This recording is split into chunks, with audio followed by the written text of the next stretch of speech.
about bowing to the primordial, creative, infinite, limitless power that exists in the universe and within us.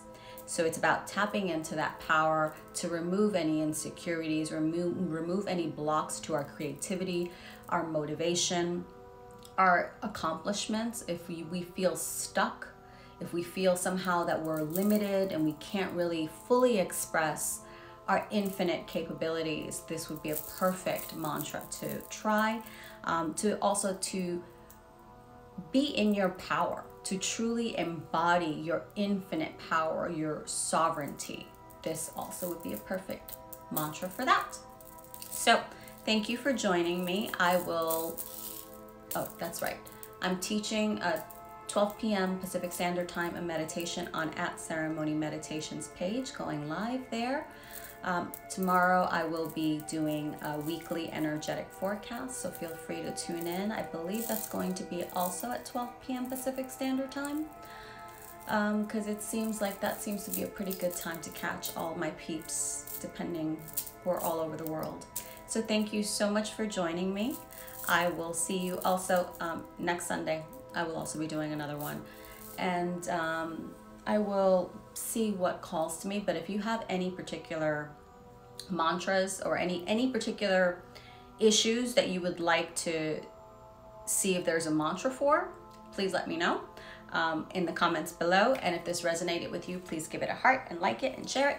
And I also wanted to say, so Adi Shakti might be an ancient, it's not Sanskrit, but it's similar to Sanskrit, and I can't remember the name my Kundalini mentor gave me. Oh crap. So don't exactly quote me that it's Sanskrit, it's ancient Indian. I have what she said, what it could be, the actual language on the tip of my tongue, but it's not coming to me right now. So if I am wrong and you know exactly what this dialogue is, please forgive me for misquoting. It was not intentional. So sending you all so much love from my heart to yours. Namaste. I do hope you have a blessed, healthy, and beautiful week. Love to you. Bye.